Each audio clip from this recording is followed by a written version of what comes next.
அசர்பைஜான் ரஷ்யாவோட நேஷனலிஸ்ட்லாம் பிடிச்சிட்டு போனாங்க. போலீஸ் ஆஃபீஸர் அதுவும் பிடிச்சிட்டு போற விதமே கொஞ்சம் ஒரு மாதிரியா இருக்குது அப்படிங்கிறத பார்த்தோம். லிட்ரலா உக்ரைனை அட்டை காப்பி அடிக்கிறாங்க அப்படிங்கிறத நம்ம சொல்லியிருந்தோம் இல்லையா. இப்போ ரஷ்யன்ஸை கோர்ட் ரூம்லேயே வந்து பார்த்தீங்கன்னா விசிபிளா அசர்பைஜானோட கோர்ட்லேயே வந்து பார்த்தீங்கன்னா நம்மளால விசிபிளா பார்க்க முடியுது எந்த அளவுக்கு சித்திரவதைகள் ரஷ்யன் சிட்டிசன்ஸை பண்ணியிருக்கிறாங்க. ஸோ இது போல ஒரு நாட்டோட சிட்டிசன்ஸை சித்திரவதை பண்றாங்க இன்னொரு நாட்டில் அப்படிங்கும்போது அது விசிபிளா வேணும்னே பண்றாங்க அப்படிங்கும்போது அந்த நாட்டுக்குள்ள வந்து பாத்தீங்கன்னா மக்கள் எந்த அளவுக்கு கோபத்திலையும் அதிருப்தியிலையும் இருப்பாங்க. அப்படி இருக்கிறாங்க அப்படின்னா தலைவர் என்ன செய்யறாரு முடிவெடுக்கிறாரு அப்படிங்கறத பார்ப்பாங்க இல்லையா. இது அப்படியே அட்டை காப்பி என்ன நடந்ததோ உக்ரைன்ல அது அப்படியே நடக்குது. ரெண்டாவதுல வேடிக்கை என்னன்னா உக்ரைனோட இதுவரான ஜெலன்ஸ்கி அவர்கள் வந்து அசர்பைஜானுக்கு வந்து நன்றிகள் சொல்லிக்கிறார். உங்களுக்கு இப்பவாது புரியுதுங்களா ரஷ்யா எப்படி பண்றான்னு தெரியுதுங்களா, நான் இது போல உதவிக்கலாங்க ரெண்டு பேரும் அப்படிங்கலாம் அவர் தரப்பு இருந்து கேட்கிறேன். அசர்பைஜான் இக்கட்டான சூழ்நிலையிலையும் நீங்க கூப்பிட்டு பேசுறீங்களே ரெண்டு பேரும் உதவிக்கலாங்க அப்படிங்கிறது போல மாறி மாறி வந்து பாத்தீங்கன்னா ஒரு கான்வர்சேஷன் அன்பு மலையில இருதரப்புலையும் பொழிஞ்சுக்கிட்டு இருக்கிறாங்க. ரஷ்யாவோட நேஷனலிஸ்ட்லாம் பயங்கரமா வந்து பண்ணா அசர்பைஜான்ல தாக்கப்படுறாங்க. அது வம்படையா வேணுக்குனே புடிச்சிட்டு போய் இது போல அடிக்கிறாங்க, கொடுமைப்படுத்துறாங்க, சித்திரவதை பண்றாங்க அப்படிங்கிற விஷயங்கள் வேணும்னே அசர்பைஜான் வீடியோ பதிவு இமேஜஸ் எடுத்து ஆத்தரப்படுத்துறதுக்காக பண்றாங்க. இதுக்கு ரஷ்ய தரப்புல இருந்து என்ன செய்யறாங்க அப்படின்ற கேள்விகள் இருக்கு இல்லையா. இப்ப அவங்களும் வந்து பாத்தீங்கன்னா பதிலுக்கு ரெண்டு மிக முக்கியமான நபர்கள் அசர்பைஜான் நேஷனலிஸ்ட் ரஷ்யால வாழ்வாங்க இல்லையா. ஸோ அவங்கள வந்து பாத்தீங்கன்னா பிடிச்சிருக்கிறாங்க. அதாவது அசர்பைஜான இன மக்கள் அசரீஸ் இருப்பாங்க இல்லையா, அவங்க ரஷ்யாக்குள்ள வந்து பாத்தீங்கன்னா வாழ்வாங்க.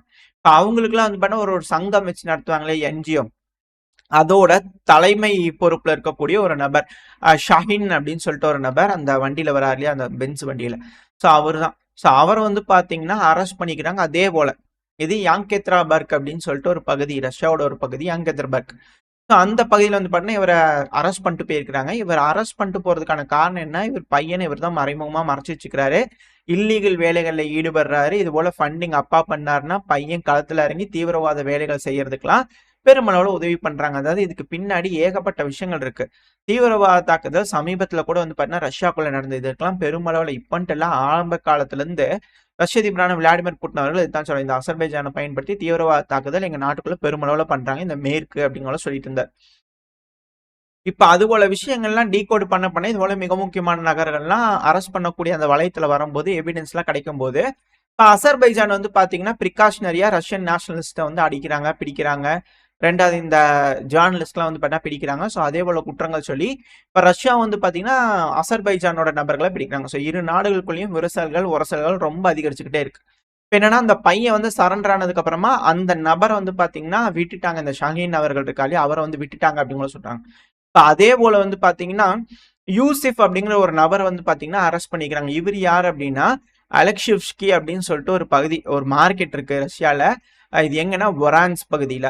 ஸோ அந்த மார்க்கெட்டோட கோ ஓனரா இருக்காரு. ஸோ இவரும் வந்து பண்ண பிடிச்சிருக்காங்க. இவங்களும் அசர்பைஜானோட ஒரு நேஷனலிஸ்ட் தான்.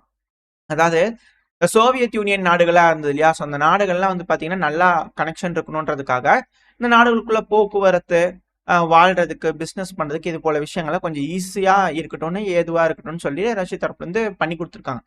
ஸோ அதெல்லாம் பயன்படுத்தி உள்ள வரவங்க இப்ப இது போல வேலைகளை ஈடுபட்டுக்கிட்டு இருக்காங்க. ஸோ அதெல்லாம் வந்து பண்ணா ரஷ்ய தரப்பு வந்து பிடிச்சு அதுக்கான நடவடிக்கைகள் எடுத்துட்டு இருக்காங்க ரஷ்யாவும். ஸோ இரு நாடுகளுக்குள்ள எந்த மாதிரியான உறவுகள் வரப்போகுதா இல்ல முட்டல்கள் மோதல்கள் வெடிக்க போதான்றது பார்த்தலாம். ஏன்னா ஈரானுக்கு அசர்பைஜானுக்கு பயங்கரமா வெடிச்சுக்கிட்டு இருக்கு. உங்களோட ஸ்பேஸை பயன்படுத்தி ட்ரோன் எல்லாம் விட்டுருக்காங்கன்ற ஆதாரங்கள் ஈரான் தரப்பு இருந்து கொடுத்துட்டு இருக்காங்க அசர்பைஜானுக்குள்ள. ஸோ மேல ரஷ்யா நீ அப்பு நான் கீழே அப்புறம் ஈரான் தரப்பு இருந்து ரெண்டு பேரும் சேர்ந்து அசர்பைஜானை முடிச்சிருவாங்களா சோலி அப்படிங்கிற தெரியல. ஏன்னா ரொம்ப ரொம்ப முக்கியம். அப்படி பண்ணாதான் கேஸ்பியன்சியா ப்ரொடெக்ட் பண்ண முடியும். உங்களுக்கான கேஸ்பியன்சியா இருக்கும். அப்படி இருந்தாதான் நம்மளுக்கு ஆயில் வாங்க முடியும். இல்லைன்னா நம்மளோட வர்த்தகம் ரஷ்யா கூட வந்து பார்த்தீங்கன்னா கம்ப்ளீட்டா துண்டிச்சு போயிடும். ஸோ அதுதான் இங்க இருக்கக்கூடிய விஷயம். ஸோ வெயிட் பண்ணி பார்ப்போம். அப்பதான் வந்து பார்த்தீங்கன்னா இந்த கசகஸ்தானு கீழே இருக்கிறவங்களும் கொஞ்சம் அமைதியா இருப்பாங்க. இல்லைன்னா அவங்க தான் அப்புறம் அவங்களோட ஆட்டம்ங்கிறது வேற மாதிரி இருக்கும். ஆனா இதுல வந்து ரஷ்யாக்குள்ளெல்லாம் வந்து பாத்தீங்கன்னா என்ன பேசுறாங்கன்னா, தம்பி அசர்பைஜான் உனக்கு ட்ரீட்மெண்ட்லாம் வந்து உக்ரைன் மாதிரி இருக்கும்னு நினைச்சிடாதப்பா. உக்ரைன்ங்கிறது வேற, சரியா? நீ சோவியத் யூனியன்ல இருந்துக்கலாம், ஆனா உக்ரைன்றது வேறப்பா. அப்புறம் நீ வேற மாதிரி கவனிப்பும் பாத்துக்க அப்படிங்கிறது போல அங்க தரப்புல இருந்து கொந்தளிப்புகள் கோபங்கள்லாம் வந்து பாத்தீங்கன்னா ரஷ்ய தரப்பு வந்து வந்துகிட்டு இருக்கு. நீங்க சொல்லாதீங்க எங்களுக்கெல்லாம் வந்து பார்த்தீங்கன்னா, எங்க சைடுல எங்க பாகிஸ்தானுக்குலாம் வந்து பார்த்தீங்கன்னா, ஆயுதம் குடுத்து உதவுனாங்க இவங்கலாம். நீங்க சொல்லாதீங்க. தயவு செஞ்சு செஞ்சிருங்க. என்ன செய்ய முடியுமோ செஞ்சிருங்க அப்படிங்கிறது போல பல நாடுகள்லேருந்து செய்யுங்க, செய்யுங்க, சிறப்பா செய்யுங்க. இந்த உக்ரைன் செஞ்சதுக்கெல்லாம் கோபங்கள், ஆத்திரங்கள்லாம் உங்களுக்குள்ள இருக்கணும்ல. சிறப்பா செய்யுங்க. இந்த நாடு சிக்கி இருக்குது. செஞ்சு விட்டு அனுப்புங்க அப்படிங்கிற பலரும் கேட்டுக்கிறாங்க. ஸோ என்ன நடக்க போகுது அப்படிங்கிறது பார்க்கலாம். இங்க இது மட்டும் தான் ரஷ்யா கொரண்டு இழுக்கிறாங்கனால இல்ல. அடுத்ததான் இங்க மால்டோவா, மாயா சண்ட் அவர்கள் பெருமளவுல வந்து பாத்தீங்கன்னா விளையாடிக்கிட்டு இருக்கிறாங்க. ரஷ்யாவுக்கு விரல விட்டு ஆட்டுற மாதிரியான வேலைகள் செஞ்சுக்கிட்டு இருக்காங்க. அதாவது ககூசியாவோட தலைவர், அதுவும் தனிநாடு வேணும் அப்படின்ற கோரிக்கைகள் இருக்கு. இந்த டிரான்ஸ்னிஸ்ட்ரியா போக தனியா ககூசியான்னு ஒரு பகுதி இருக்கு. இவங்களும் வந்து பாத்தீங்கன்னா கஸ்டல் அவர்கள். இந்த கஸ்டல் அவர்கள் வந்து பாத்தீங்கன்னா மாஸ்கோக்கு போயிட்டு வந்தோடனே ஏர்போர்ட்ல வச்சு அரெஸ்ட் பண்ணிட்டு போனாங்க. வீட்டுக்கு அவளை தான் வச்சிருந்தாங்க. இப்போ 9 வருஷம் சிறை தண்டனை. அது போக முடிஞ்சதுக்கு அப்புறம் 5 வருஷத்துக்கு வந்து பாத்தீங்கன்னா எலெக்ஷன்ல இது போல இதுல அரசாங்கத்துல இது போல விஷயங்கள்லாம் வந்து பண்ண எலெக்ஷன்லாம் நிக்கக்கூடாது அப்படிங்கிறது போல விஷயங்கள் செய்திகள்லாம் வந்துகிட்டு இருக்கு. இந்த கோர்ட்ல வந்து பாத்தீங்கன்னா இந்த மாதிரி குற்றச்சாட்டுகள் இருக்கு. அதனால இவங்களுக்கு தண்டனைகள் கொடுக்கணும் அப்படிங்கிறது போலாம் பேசிக்கிட்டு இருக்காங்க. ஒன்ஸ் இது நடக்குது அப்படின்னா இவங்களும் ரஷ்யன்ஸ், அதாவது இவங்க எல்லாருமே ரஷ்ய மொழி பேசக்கூடிய நபர்கள். ஸோ இவங்களுக்கு எகெயின்ஸ்டா வந்து பண்ணா மால்டோவாலையும் இது போல இன வெறி அடக்கம் வந்து பாத்தீங்கன்னா இவங்களுக்கு எகெயின்ஸ்டா நடக்குது ரஷ்யர்களுக்கு எதிராக. ஸோ அங்க இருக்க நபர்களுக்கும் ஆதரவா ரஷ்யா வண்டேட்டு வந்து என்னங்க இங்க பிரச்சனை அப்படிங்கிறத கேட்கக்கூடிய சூழ்நிலைக்கு தள்ளப்படுமா அப்படின்ற கேள்விகள் இருக்கு. ஸோ இந்த பிராந்தியத்தில் இருக்கக்கூடிய நபர்கள்லாம் வந்து பாத்தீங்கன்னா ரஷ்யாக்கு எகெயின்ஸ்டா திரும்புறதுக்கான வேலைகள்ல இங்க இறங்கியிருக்காங்க. துருக்கியோட அதிபரான எர்டகன் அவர்களுக்கு ஒரு ஆட்சி கையெழுப்பு ட்ரை நடந்துச்சு. ஸோ அதுக்கப்புறம் வந்து பாத்தீங்கன்னா கம்ப்ளீட்டா ஷிஃப்ட் ஆகி மேற்கு கிட்டே போயிட்டாரு அப்படின்னு சொல்றாங்க. ஸோ வெயிட் பண்ணி பார்ப்போம் என்ன மாதிரியான நடவடிக்கைகளை இங்க எடுக்க போறாங்க. அசர்பைஜானை எப்படி கட்டுப்பாட்டுக்குள்ள திரும்பவும் ரஷ்யாவும் ஈரானும் கொண்டு வர போறாங்க, நட்பு ரீதியிலையா இல்ல ராணுவ ரீதியிலையா அப்படிங்கறது வெயிட் பண்ணி பார்த்தலாம். அடுத்தது மால்டோவா. இந்த மால்டோவாக்கு இடையே இருக்கக்கூடிய அந்த விரசல்கள் ஒரு சில எத்தனை நாள்ல ரெடி ஆக போது இல்ல அவங்க ரஷ்யாவுக்கு எதிராக உக்ரைனோட இணைஞ்சு அங்க இருக்கக்கூடிய டிரான்ஸ்னிஸ்ட்ரியா பகுதி மேல தாக்குதல் பண்ணி ரஷ்யாவோட ஆயுதங்களை எடுத்துக்குவாங்களா. ஏன்னா ரஷ்ய வீரர்கள் அங்க இருக்காங்க, பீஸ் கீப்பிங் ஃபோர்ஸ் வந்து டிரான்ஸ்னிஸ்ட்ரியால இருக்காங்க. இது எல்லாமே ஆரம்ப கட்டத்துல இருந்து பேசிட்டு இருக்கிறது தான். ஸோ அழுத்தங்கள் அப்படிங்கிறது வந்து பண்ணா ரஷ்யாவுக்கு பெருமளவில் இருக்கா இல்லையா. இப்போ பிரான்சோட அதிபரான இமானுவேல் மேக்ரான் அவர்கள் ரஷ்யாவோட அதிபரான விளாடிமிர் புட்டின் அவர்களுக்கு போன் பண்ணிக்கிற இந்த 3 வருஷத்துல முறையா அந்த ரஷ்யா உக்ரைன் பிரச்சனை ஆரம்பிச்சதுக்கு அப்புறமா இப்போ இமானுவேல் மேக்ரான் அவர்கள் ரஷ்யா கூட பேசிக்கிறார். அப்படி பேசும்போது மிரட்டுற மாதிரியே பேசிக்கிறார். இது வந்து மேற்கு மீடியாக்கள் தரப்புல இருந்து வர மாதிரி வாருங்க, உக்ரைன்ல சீஸ்ஃபயர் டீலு எந்த சீக்கிரத்துல முடியுமோ அவ்வளோ சீக்கிரத்துல போடணும், புரியுதா?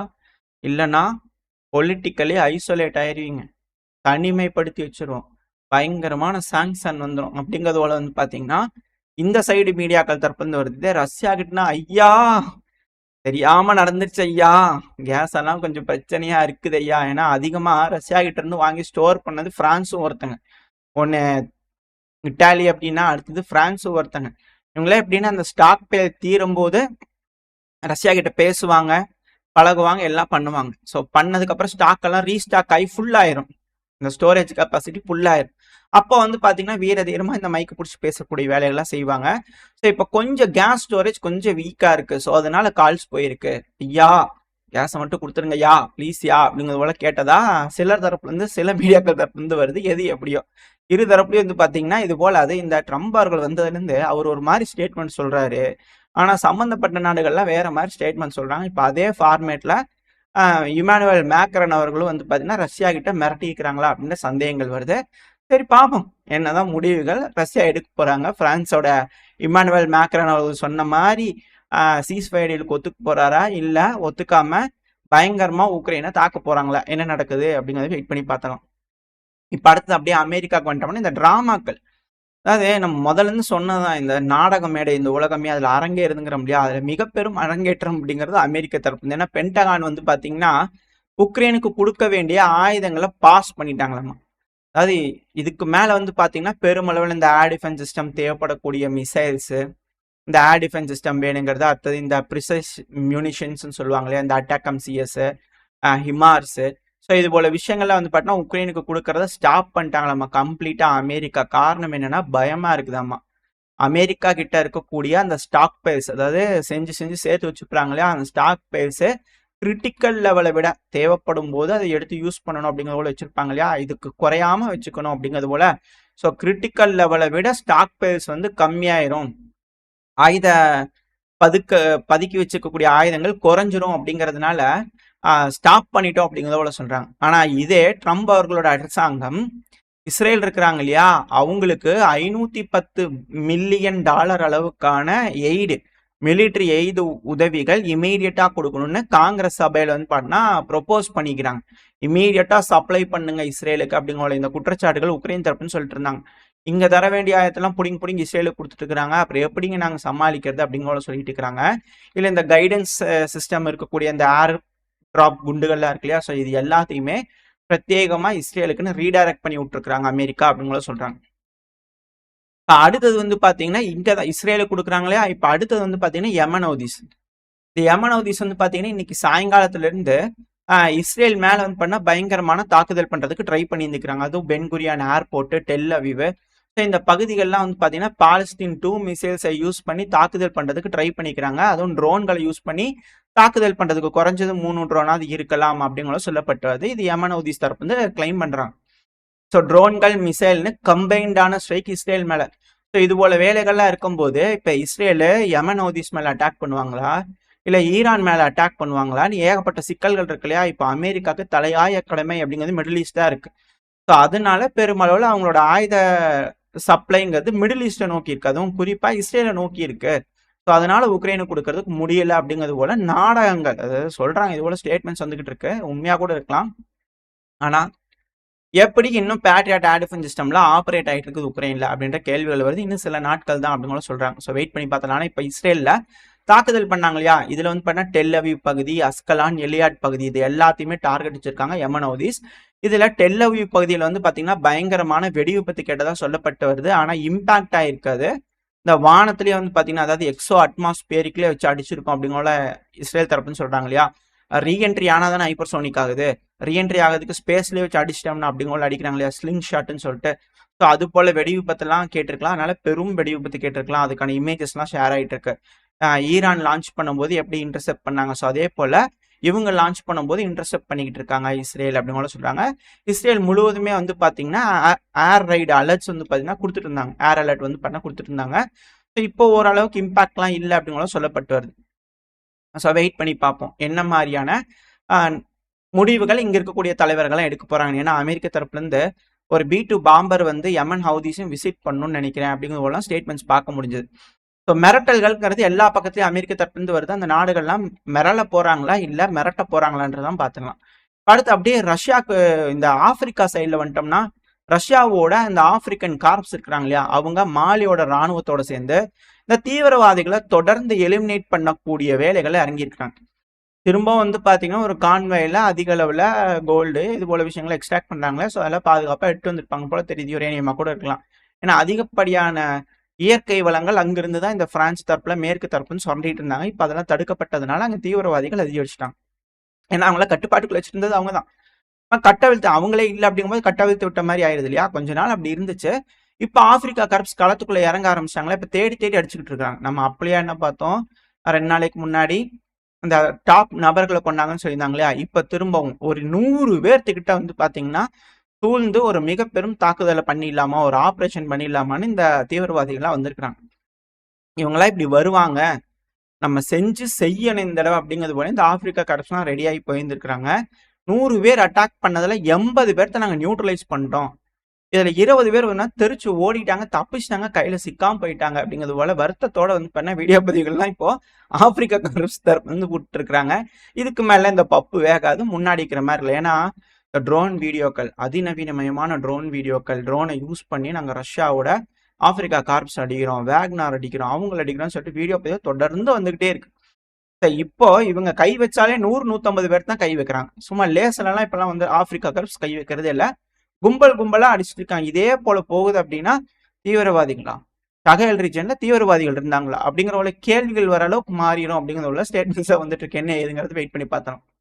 அது கூடவே ரஷ்யா என்னதான் இந்த ஏர் டிஃபென்ஸ் சிஸ்டமா இருக்கட்டும், விமானங்களா இருக்கட்டும், இதெல்லாம் வந்து சப்ளை பண்ணதுல கொஞ்சம் டிலேஸ் இருந்தாலும் ரஷ்யா நம்மளுக்கு கொடுக்கறதா சொல்லக்கூடிய இந்த போர் கப்பல்கள் இருக்கு இல்லையா, நம்ம ஆர்டர் கொடுத்துருந்தோம் இல்லையா, ஸோ அது எல்லாத்தையுமே டெலிவரி பண்ணிருக்காங்க. நம்ம தொடர்ந்து பார்த்துக்கிட்டு இருக்கோம். இப்போ தமால் அப்படிங்கிற போர் கப்பலை வந்து பார்த்தீங்கன்னா நம்மளுக்கு கொடுத்துருக்காங்க. இது Talwar class stealth guided missile frigate.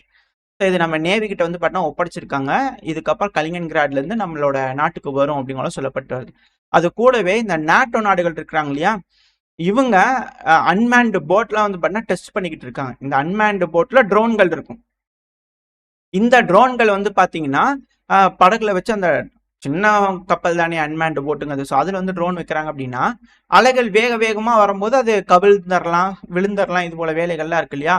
So அது போல இந்த போட் வந்து இந்த அன்மேன்டு சர்ஃபேஸ் வெசல் வந்து பார்த்தீங்கன்னா மிதந்துட்டு இருக்கும்போது ஒரு ஏதோ ஒன்று அலைகள்னாலேயோ இல்லை போட்டு திரும்பிடுச்சு அப்படின்னாலோ ட்ரோன்கள் வந்து பார்த்தீங்கன்னா தண்ணிக்குள்ளே விழுந்துடும் இல்லையா, அது வேஸ்ட்டாக போயிடும் இல்லையா.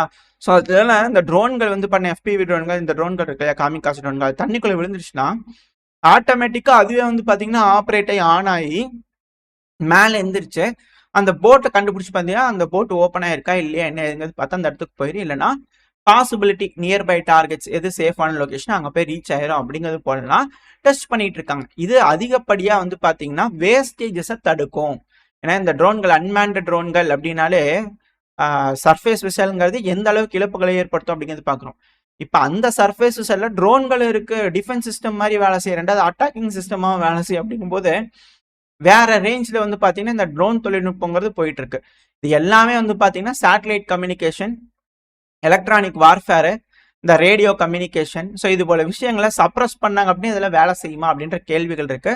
பட் இருந்தாலும் மிலிட்ரியிலேயே வந்து பார்த்தீங்கன்னா அதிகப்படியான சேனல்ஸ் இருக்கு. ரெண்டாவது பல கம்யூனிகேஷன் மெத்தட்ஸ் இருக்கனால சப்ரஸ் பண்ண முடியாது அப்படிங்கிற சொல்லிட்டு இருக்காங்க. வெயிட் பண்ணி பார்ப்போம். காலத்துக்குள்ள வர வர எந்த மாதிரியான சப்ரஷன் மெத்தட்ஸ் ரஷ்யா தரப்பு யூஸ் பண்றாங்க, ரஷ்யா இதே போல என்ன மாதிரியான ஆல்டர்னேட்ஸ்லாம் டெஸ்ட் பண்ணிட்டு இருக்காங்கன்னா தொடர்ந்து பார்த்துக்கிட்டு இருக்கோம். இப்போ அந்த வகையில நாட்டோவும் வந்து பார்த்தீங்கன்னா அடுத்த கட்ட ட்ரோன் வளர்ச்சிக்குள்ள வந்துகிட்டு இருக்காங்க அப்படிங்கிறத இதில் இருக்கக்கூடிய விஷயம். ஸோ வெயிட் பண்ணி பார்ப்போம் இன்னும் இந்த ட்ரோன் எவல்யூஷன்ங்கிறது எந்த மாதிரியெல்லாம் அபரிவிதமாக வளரப்போகுதுன்னு. ஓரளவுக்கான தகவல்கள் இந்த பையில பார்த்துருப்போம்னு நினைக்கிறேன். இதோட இந்த பதிவு நான் முடிச்சுக்கலாம். இந்த பதிவு எப்படி இருந்துச்சு, உங்களுக்கு பிடிச்சிருக்கா? பிடிச்சதுன்னா லைக் பண்ணிட்டு உங்க ஃப்ரெண்ட்ஸ் நம்மளோட ஷேர் பண்ணிக்கோங்க. அது கூடவே மறக்காம இந்த பதிவு பற்றி உங்களோட கருத்துக்களை கமெண்ட் செக்ஷன்ல சொல்லுங்க. இந்த பதிவு நல்லா இருக்கும்னு நம்பிக்கை அடுத்த போய் அவங்க சந்திக்கிறேன். Stay safe. பை.